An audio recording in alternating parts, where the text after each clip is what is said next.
and welcome to this latest episode of Off the Fence, brought to you in association by BoyleSports. And of course, it's a happy new year from us, the Off the Fence team, to you, our loyal viewers. Thank you very much for the support throughout 2022, and onwards we go into a fresh year. But as always, I am joined by Barry Geraghty and Tony Keenan to discuss all things National Hunt racing. And before we get into what was a bumper Christmas racing period, I must tell you to hit subscribe on our YouTube channel so that you don't miss a single episode of Off the Fence. It's the same, it's a different year, but it's the same message. Hit subscribe on our YouTube channel. But without further ado, let's say hello to the boys, because like I say, a lot to get through on this show. It's going to be a bumper episode. Barry, how was your festive season? Festive season was great, Vanessa, but I had to cut New Year's Eve short as you had me online for a studio interview on Sunday morning on the channel. So that cut my party short. Dedicated. Well, I'm glad that someone's keeping you in check, Barry. You know, just got to keep you true and honest to your work. And yeah, no better man to work New Year's Day than Barry Geraghty. Thank you very much for your contribution, by the way. And Tony, how was your festivities? Anything to report? I must have missed my invite to that interview anyway. No, I lasted out till midnight on New Year's Eve. No, it was great. A brilliant few days race and nice few days off, and we'll have a good chat through it here, hopefully. Okay, well, let's get stuck into our What Happened Where section. And we're going to kick off with the King George. Even though it feels like a very long time ago, it actually was only a week and a bit ago. But of course, we saw Braveman's Game winning the race again for Paul Nicholls. And Barry, let's start with you. Braveman's Game has been cut with BoyleSports to 8-1 for the race. But of course, Lawlor Press, who departed Charlie Deutsch had an unfortunate fall at last fence and is now a 7-1 shot, Lawlor Press, for the Gold Cup. Of the race, who would you be taking out of it, looking ahead to the future, the Gold Cup mainly? Well, first you'd have to be really impressed with Braveman's Game. He beat Eldorado Allen 3 lengths in the Charlie Hall and beat him 22 lengths in the King George, so the improvement was there. He did what Paul Nicholls had promised he'd do for the last years. But he is a horse who's suited by that kind of track. Whether he can reproduce that level of form in Cheltenham, I'm not so sure. We'll have to wait and see on that one, but I'd be a little bit slow. I do like Lawlor Press though. He did jump badly left. He didn't find the track. I don't think it played to his strengths. It was a bit sharp for him. He was close at the top gear throughout.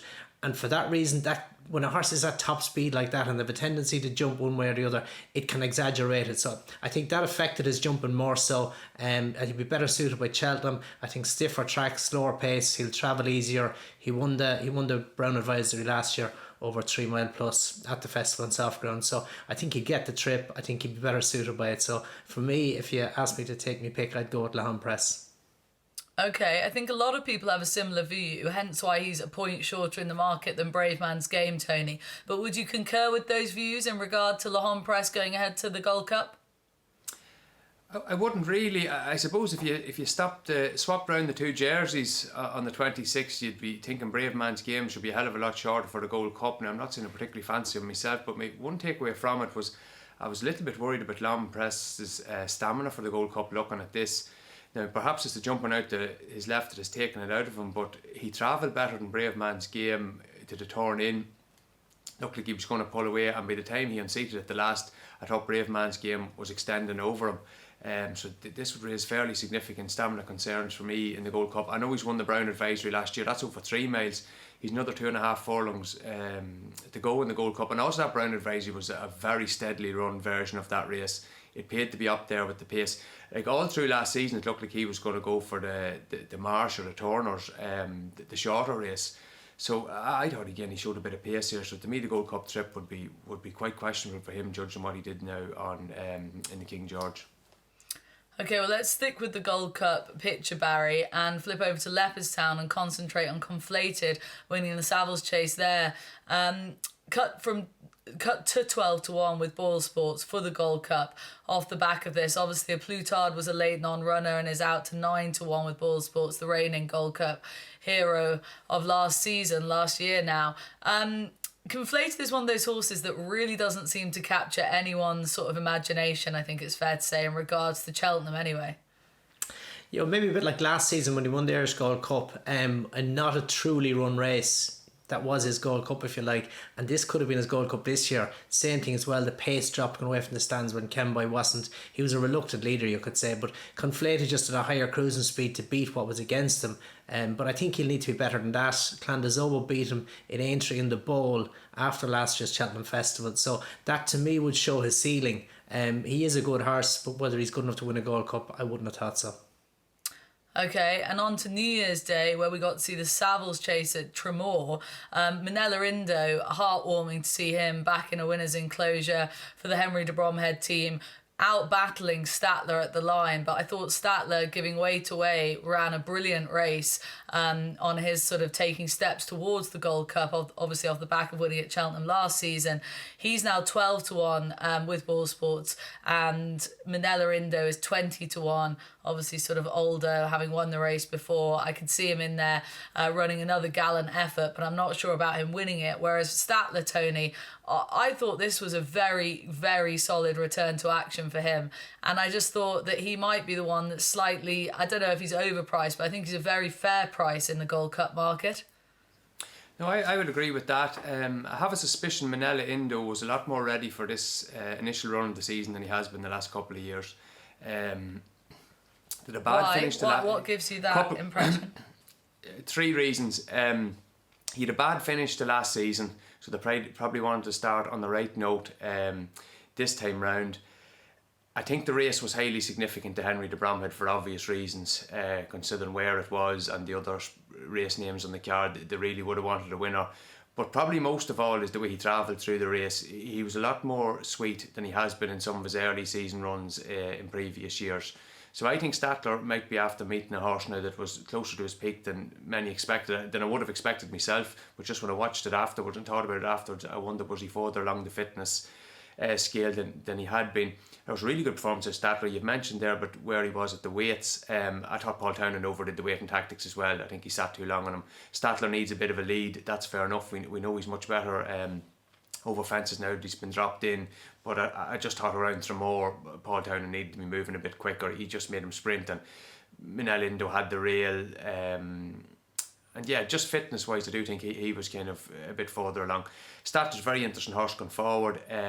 Irish Gold Cup possibility. I think if he was taken on conflated in an Irish Gold Cup, I think I'd like to be with Statler. I think he's got more scope to improve. The obvious concern is where does Gallop and the Champs fit in to the picture. The Leopardstown ground and the chase track's going to play a big part in that. I think they did very well on that score by all accounts. Listening to trainers and owners and connections afterwards.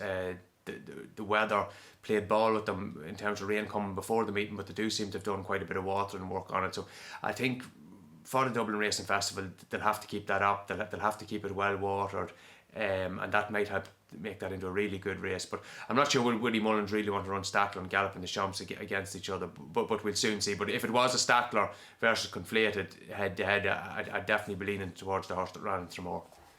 Yeah, me too.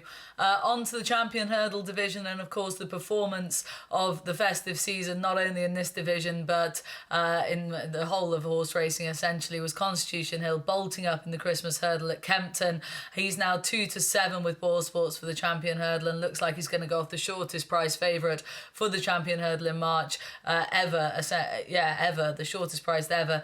But Barry, we could wax lyrical about Constitution Hill all day. We know that performance was absolutely exceptional, but we need to sort of add some meat to the bones of the Champion Hurdle picture. And Stateman did that by winning the Matheson Hurdle, beating Vauban in the process, Sharjah back as well in the field.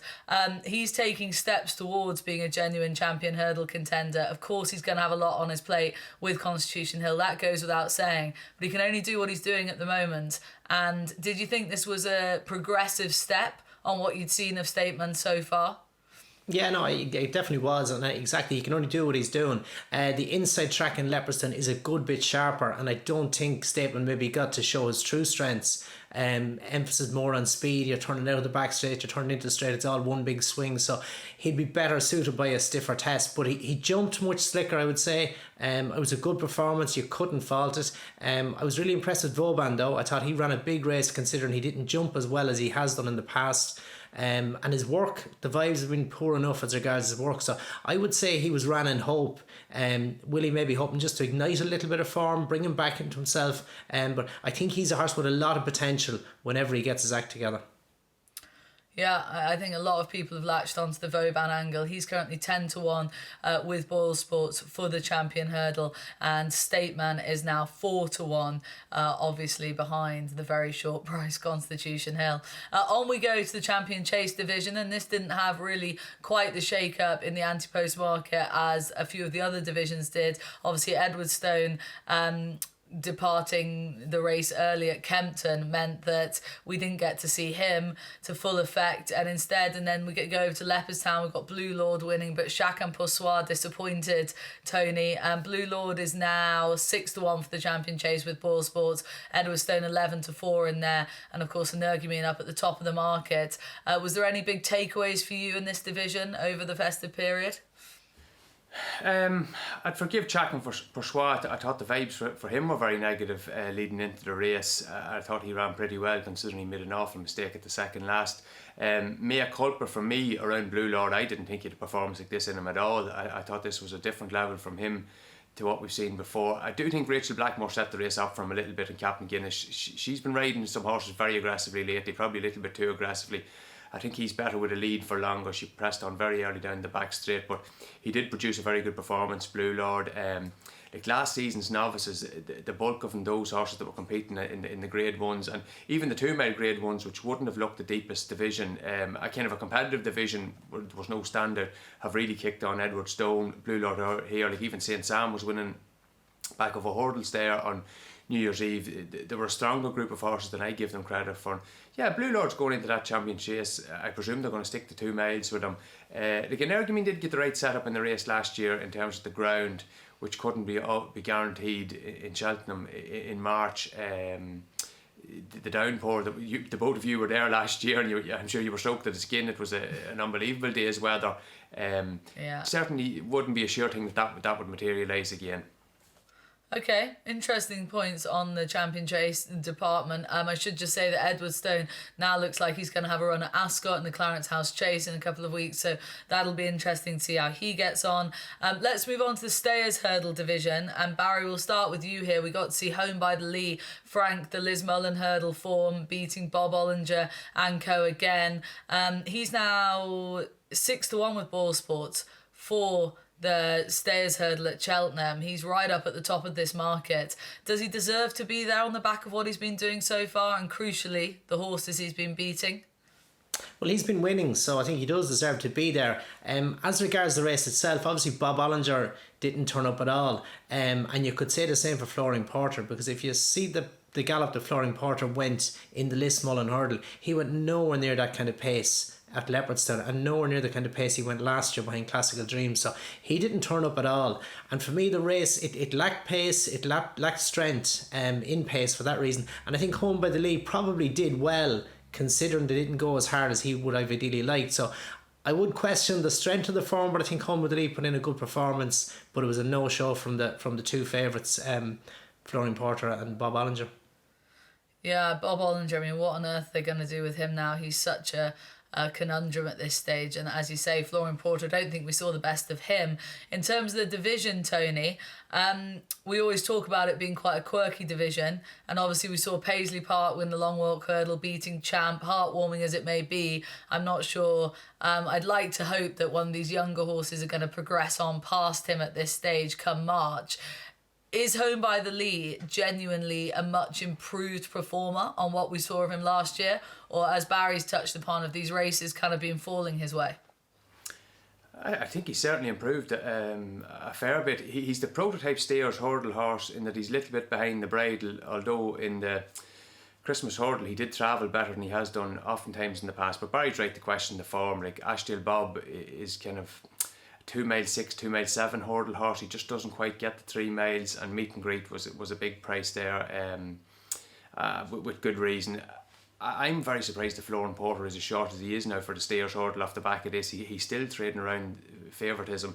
Like he's won one race in his last 7. He's kind of coming off 3 fairly disappointing flat efforts since he won the Stayers hurdle, where he he got the run of things. To me, he'd be a pretty bad favourite. This might be a race where you could have a bet. I think some of the most interesting horses are the horses that didn't run at Christmas. Classical Dream didn't pitch up. Willie Mullins was saying that he did a small setback. Yeah, well, trainers sometimes tell lies. I don't know, maybe they took the decision that they were going to just say we leave him off, which would be very, very sensible to me. He's very, very good fresh, and you know, we'll see, is that a blessing in disguise. The other two interesting horses, like I'd be a big fan of Tihupu. If they can gradually build him up to 3 miles for this race, maybe he's not as ground dependent, maybe he's just a stamina horse.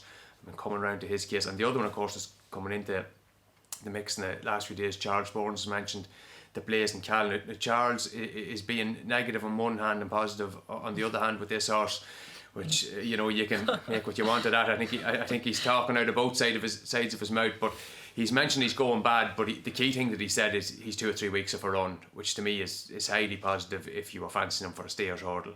Because if he's going to be out in the next 2 or 3 weeks, he's going to be fine to run at Cheltenham as long as all goes to plan. Now, I suppose he's got a couple of possible options with the horse. He can go to Gorham Park for the Galmoy, or he could go to Cheltenham for the trials day. Would be 2 races that would be possible. To me, Cheltenham would probably make more sense. It's a little bit later. He's travelled to Cheltenham and run very well there in the past. And I don't know, do you really want to be going to Gorham Park and slogging your guts out? Like, there's heavy ground, and then there's heavy ground, a place like Gorham Park. There's a couple of tracks in Ireland that are like that, like Clonmel can be a little bit like that, Limerick at Christmas, Cork sometimes, but Gorham would be as bad as any of them. And for a first start back with a horse coming off an injury, you're trying to build him up to Cheltenham, I don't know, does he want to do that? But yeah, it sounds a bit more positive that he is going to be making that race. And yeah, the ones that didn't run maybe at Christmas might be the ones to be interested in. Yeah, as always, a fascinating division, the stairs hurdles.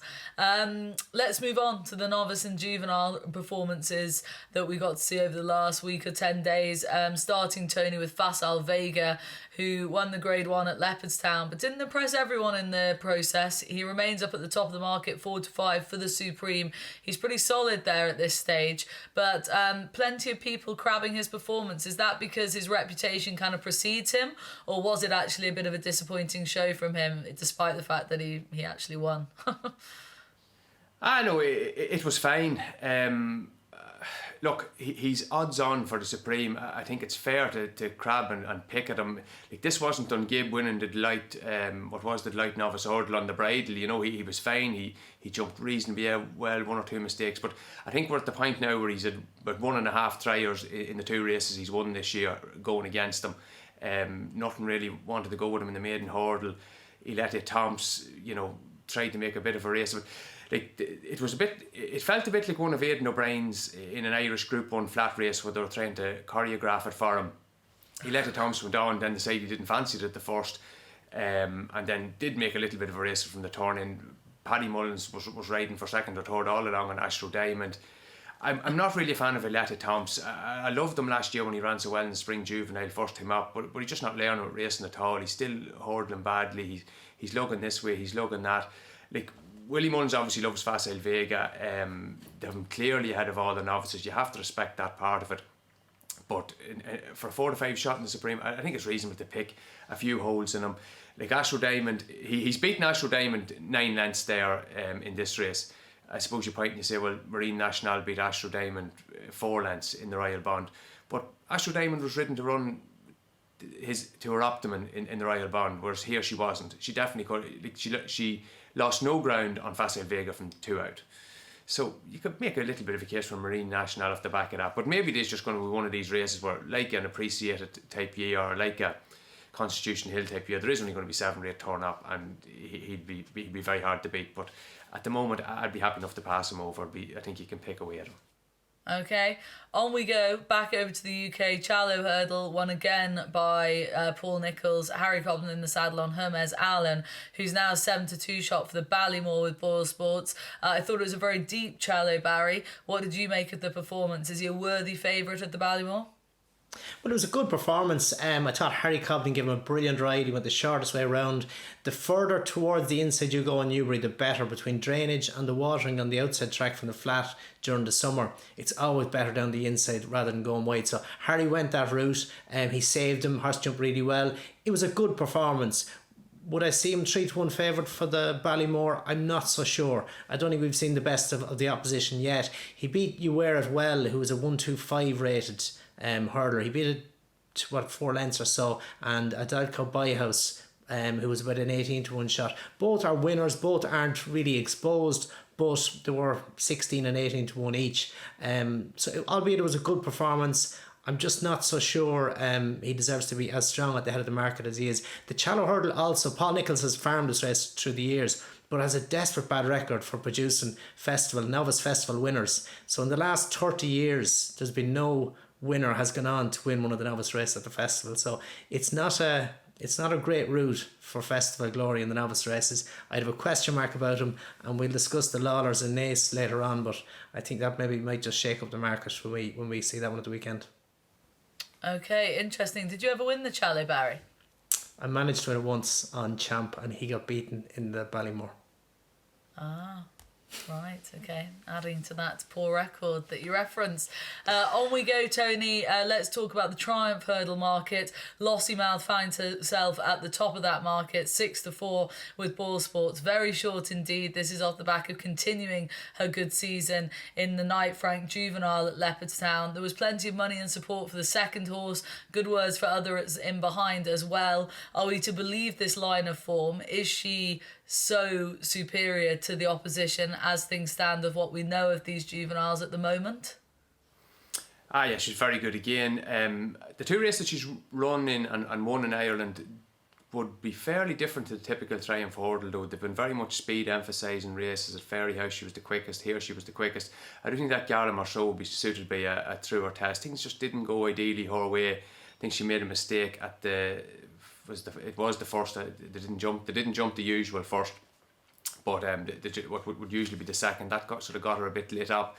She just travelled well into it. Just a stiffer test might suit her. But I was kind of coming round to a horse for the Triumph that Barry mentioned a couple of weeks back there, the horse that won in Cork, Blood Destiny. He was visually very good down there, and his form got a little boost when the runner-up came out and won well at Punchestown on New Year's Eve. So he's in the same colours, and maybe they'll avoid each other, but I was encouraged by his form working out. Okay, positive nod for a slightly less obvious one. On to the novice chase as we go. Now, just bearing in mind that next week, when we have a little bit more time, we're going to sort of go on a bit of a deep dive into the Willie Mullins novice chases. Obviously, there's so many in there, and they could be aimed at a variety of different races. Of course, we're going to cover the obvious ones now, but if we have missed any names off, fear not, tune in next week, and we're going to, as I say, sort of dissect that picture a little bit deeper. But for the time being, Barry, let's move on to Timehill. I didn't do that on purpose. He managed to turn the tables with McFabulous in the Corto Star Novices Chase at Kempton. Heading to the Brown Advisory, it would seem he's 8-1 with BoyleSports Timehill. That race at Kempton somewhat fell apart, and for me, I still think he's got something to prove in the chasing division, Timehill. He probably has, but he's a lot less to prove than he had going into Kempton. Fair. In Exeter, I gave him no chance for the future over fences. I gave him less chance of a future over fences after Newbury, and then first time cheek pieces in Kempton. I thought Tom O'Brien gave him a beautiful ride, dropped him in, let the horse's confidence build. He waited and waited, trusted the horse, trusted his ability. You could argue the race fell apart. Gelino Bello fell at the last down the back. McFabulous, probably not the most reliable, but he won by 15 lengths and he was scooting away. He has good festival form. He was only beaten a couple of lengths in the Albert Bartlett. He was only beaten a couple of lengths in the Stairs, so he does handle the track. I think he'll improve for the experience around Kempton. No, I thought it was a good show. And the novice chase division, like we discussed, Gala De Manila and others, I'm not sure it's just as strong in the staying division, so I think there's every chance this fella, I think he could be involved. Okay. More positive about Timehill than I expected you to be. Tony, Gala De Manila got the job done for you. He was your Christmas nap on our previous show, and he won the Neville's Hotel Novices Chase at Leopardstown. He's now 6-1 for the Brown Advisory Novices Chase at the festival. I suppose, obviously, there was a very sad postscript to the Neville's Hotel chase, given that we lost Three Stripe Life and also unexpected depth in that race. And it goes without saying, condolences to connections of those horses. So as a result, Tony, it was kind of, I personally felt it was obviously a little bit hard to take positives from it, but Gala De Manila got the job done. Do you think his price is right at 6-1 for the Brown Advisory? Yeah, it probably is about right. Like Barry has mentioned there, that division is weak. I think the key horse, the horse that you would like to have thought would have been dominant in it, was the Nice Guy, and he, didn't come back into training this year, met with a setback or whatever it was. So it is an open race. Yeah, Gala De Manila, the race fell apart around him. Disasters for the connections of those two horses. He was very workmanlike in winning it. He got the job done. I don't know where they're going to go with him. So maybe they'll stick kind of to the classier races until it proves otherwise. I think you've got the other horse there in Ireland that would maybe people would be thinking might be a 3-miler, Grade 1 3-miler, is Geraghty, who won in Limerick. Again, he was not particularly spectacular in Limerick, although he was well on top at the line.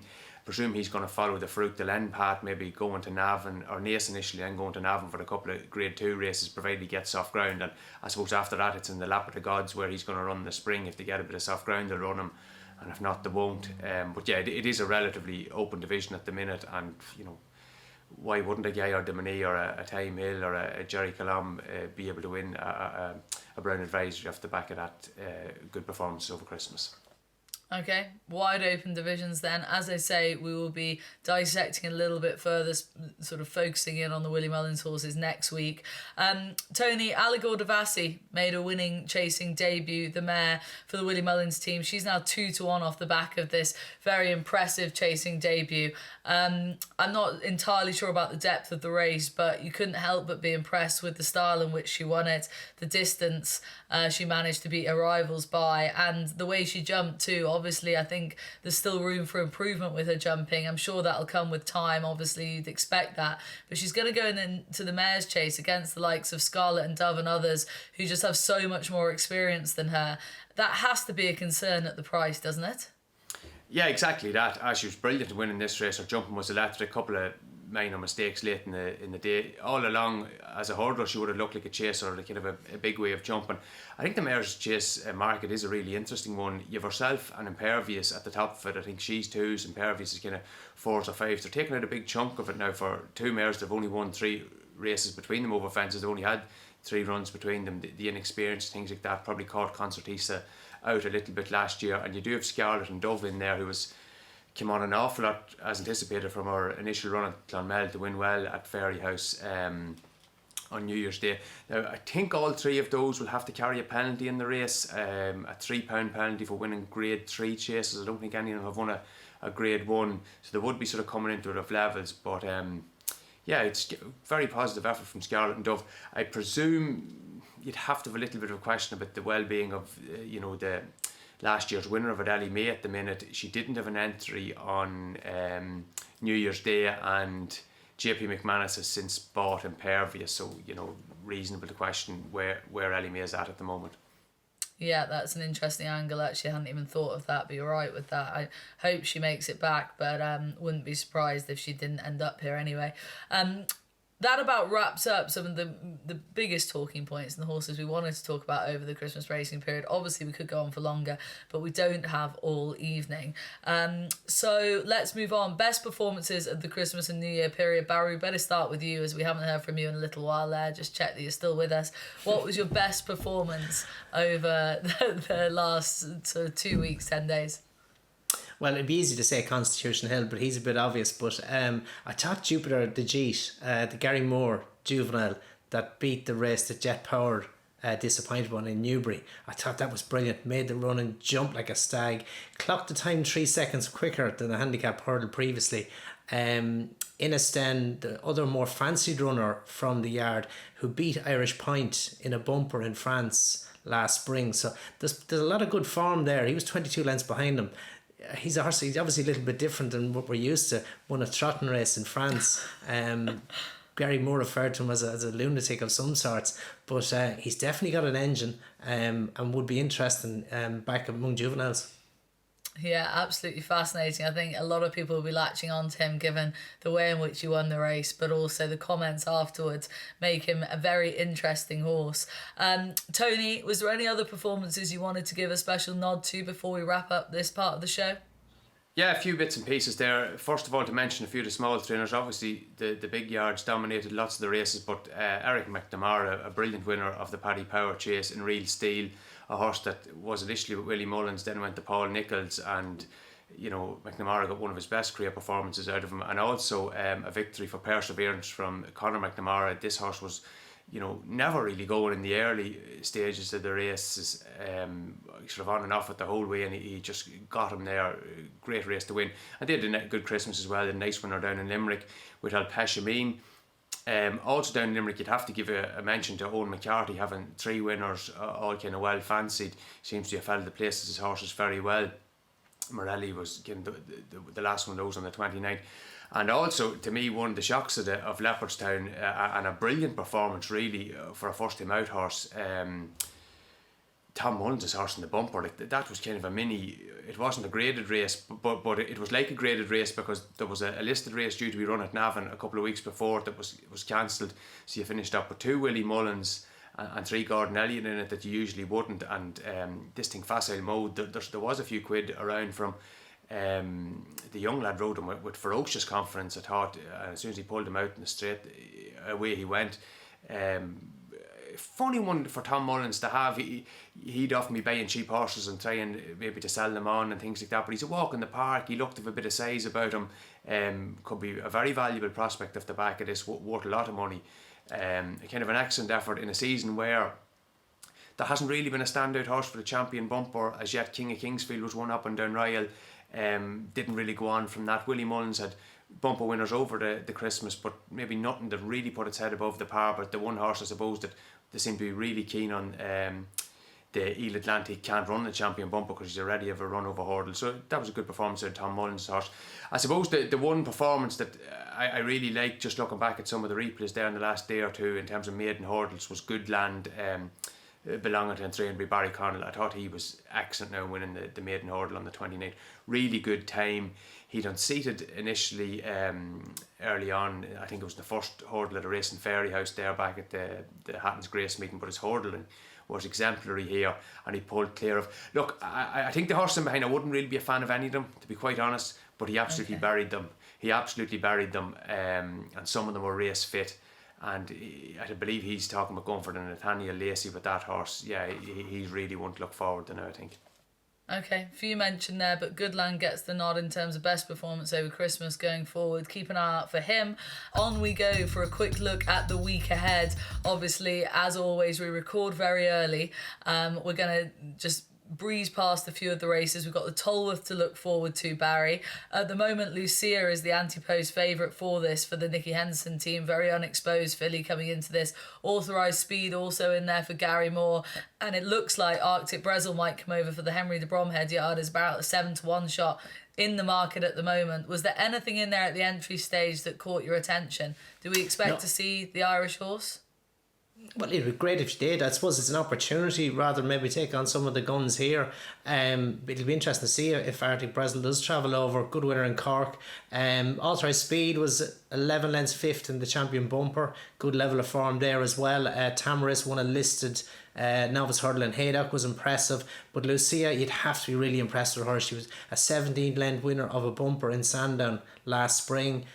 She won a listed mares race first time out on her only start in Newbury. Really impressive as well. So she has form on soft ground, on the course. She jumped well in Newbury. I think she's a worthy favourite, but it looks a race with plenty of strength. I think if anyone gets the opportunity, they should ask Nicky Henderson about Lucia's early life, because I think he said it a few times to people who have asked, but she had an issue early on, which meant that literally at one stage I think they thought they were going to have to put her down, and they've nursed her back to health, and now she looks like a really promising sort. So this could be her opportunity at Grade 1 this season. Tony, on we go. We've got Lawlors of Naas at the weekend too, and there's loads of nice horses in here with entries. Gaelic Warrior for Willie Mullins, Grange Clear West as well, Dawn Rising in there, Champ Kylie has an entry, plenty of swanky names. But is there anything that you'd be particularly looking forward to seeing if they were to be declared? Like that, we're working without 5 days at the moment. The two horses you mentioned from Mullins will be obvious ones: Gaelic Warrior and Grange Clare West. Gavin Cromwell has a nice horse there belonging to JP McManus. I know the way you're thinking. Won well in Goran despite things not going his way. Stable form will be a bit of a concern there at the moment, but he looks like one on the upward curve. Horse that Barry mentioned there earlier, Irish Point, ran very well in the Royal Bond, showed stamina that I didn't think he had, judging by his Cork run. He's another one that's in there. And then you have the few horses that ran in the race that was to be run at Navan but was run at Naas. In the pocket, 3-card Bragg and Absolute Notions will be other possibles there. If even 3 or 4 of those turn up, you will have a very deep race. Okay, it looks like we'll have plenty to discuss next week on the show. But that about wraps up this week's episode of Off the Fence. As always, to Barry and Tony, thank you very much for your contributions, and thank you to you guys for watching and listening out there. Do get in contact, give us your feedback, send us in your comments on our YouTube channel, hit subscribe, give us a like, give us a retweet, all the usual things. We want you guys to get involved. And next week we'll be looking back at the races we've just discussed there, the Tolworth, the Lawlors of Naas. We'll also be going on that deep dive into the Willie Mullins Novice Chasers too. There'll be plenty to discuss, no doubt, on next week's episode of Off the Fence. But for now, thank you very much for viewing. Have a good week.